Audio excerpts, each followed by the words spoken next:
যে কোনো বাঙালি বাড়ির দুপুরের মেনুতে অতি পরিচিত মুখ এরকম একটা পাঁচমিশালি সবজি দিয়ে চচ্চড়ি। দেখতে খুব সাধারণ হলেও মা, ঠাকুমা, দিদিমা এদের হাতের ছোঁয়ায় এটা কিন্তু হয়ে ওঠে অসাধারণ। উপকরণ কিন্তু আমাদের হাতের নাগালের মধ্যে হলেও আজকালকার ফাস্টফুডের যুগে এই শিল্পগুলো একরকম প্রায় হারিয়ে যেতে বসেছে। শিল্পই বললাম, কারণ এত সামান্য মশলাপাতি দিয়ে যদি আঙুল চেটে খাওয়ার মতো এরকম একটা সুস্বাদু রান্না হয়, তাহলে তো সেটাকে শিল্পই বলতে হবে, তাই নয় কি? যাই হোক, আজকের এই রেসিপিটার জন্য দেখুন আমি নিয়ে নিয়েছি বেশ কিছু সবজি, আর সবজিগুলোকে একটু সরু সরু আর লম্বা লম্বা করে কেটে নিচ্ছি। চচ্চড়ি রান্নার জন্য সবজি কাটাটা কিন্তু একটু ইম্পর্টেন্ট, এটা খেয়াল রাখবেন। সবগুলো একটু সরু সরু লম্বা করে কেটে নিতে হবে। আজকে আমি নিয়েছি এখানে আলু, বেগুন, কুমড়ো, শিম আর একটু নিয়েছি কচি মূলো। মোটামুটি আমার ঘরে যেসব সবজিগুলো মজুদ ছিল আমি কিন্তু আজকে চচ্চড়িটা সেগুলো দিয়েই করছি। তবে আপনাদের কাছে যদি অন্য আর কোনো সবজি থাকে সেগুলো এরকমভাবে সরু সরু করে কেটে দিতে পারেন। আর হ্যাঁ, এর সঙ্গে আমি নিয়েছি দুটো গোটা কাঁচা লঙ্কা আর কিছুটা ফুলকপির ডাঁটা। এবারে চলে যাব মূল রান্নাতে। তার জন্য একটা বাটিতে আমি প্রথমে জল গরম হতে বসিয়েছিলাম। তো তার মধ্যে দিয়ে দিলাম একটু নুন। জলটা যখন ভালো করে ফুটে যাবে তখন এর মধ্যে দিয়ে দেব ওই ছোট ছোট করে কেটে রাখা মূলোটা, আর তার সঙ্গে দিয়েছি কিছুটা পরিমাণ ফুলকপির ডাঁটা। একদম যে কচি ডাঁটাগুলো থাকে ফুলকপির, সেগুলো ফেলে না দিয়ে এভাবে ঝিরিঝিরি করে কেটে এই চচ্চড়িতে দিলে কিন্তু এর স্বাদটা দ্বিগুণ হয়ে যায়।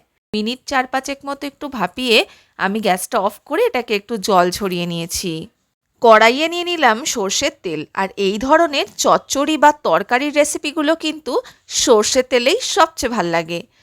তেল ভালো করে গরম হয়ে গেলে তার মধ্যে প্রথমেই দিয়ে দিলাম কয়েকটা হিঙের বড়ি। হিঙের বড়িগুলো একটু লাল লাল করে আগে ভেজে নেব।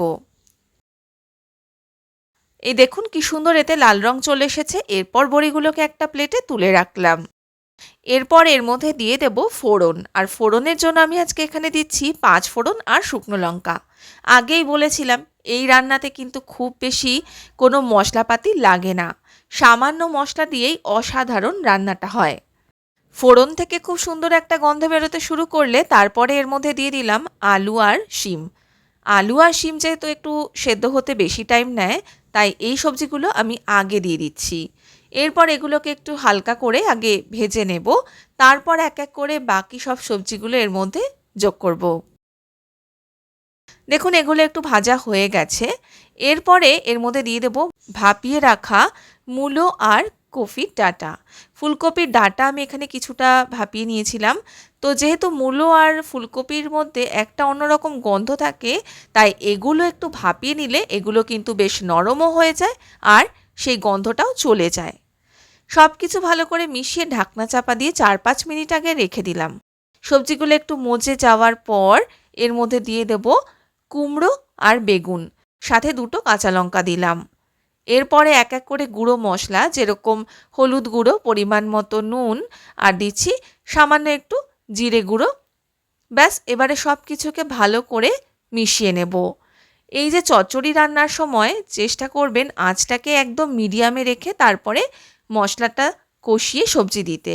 আর সবজিগুলো কষানোর সময়ও কিন্তু আঁচটা এরকম মিডিয়ামেই রাখবেন, তা না হলে মশলা পুড়ে যেতে পারে, না হলে সবজিটা পুড়ে যাবে, তাহলে কিন্তু চচ্চড়ির স্বাদটা নষ্ট হয়ে যায়।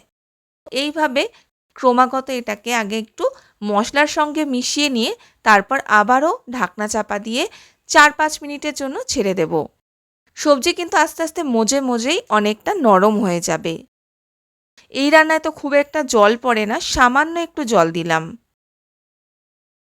জলটা দিয়ে ভালো করে মিশিয়ে দিলাম।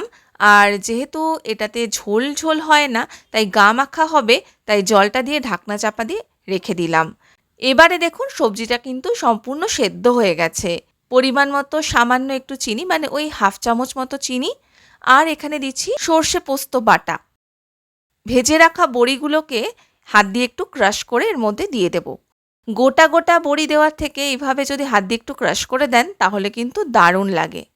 আর আগেই বলেছি এটা কিন্তু হিঙের বড়ি, তাই এর স্বাদও কিন্তু খুব সুন্দর হয়। সব কিছুকে খুব ভালো করে মিশিয়ে নিলাম। আর বেশিক্ষণ রান্না করতে হবে না। এরপরে একটু নাড়াচাড়া করে গা মাখা মতো হয়ে এলেই কিন্তু গ্যাসটা আমি অফ করে দেব।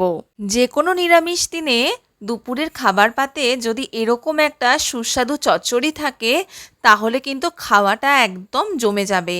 কম সময়ের মধ্যে আর কম মশলাপাতি দিয়ে দারুণ টেস্টি একটা সুস্বাদু চচ্চড়ি। বাঙালি বাড়ির ঐতিহ্যবাহী এই দুর্দান্ত স্বাদের চচ্চড়ির রেসিপিটা আপনাদের কেমন লাগলো অবশ্যই জানাবেন। আর ভালো লাগলে আমার চ্যানেল দ্য বং বেগুনিকে সাবস্ক্রাইব করে পাশে থাকার অনুরোধ রইল।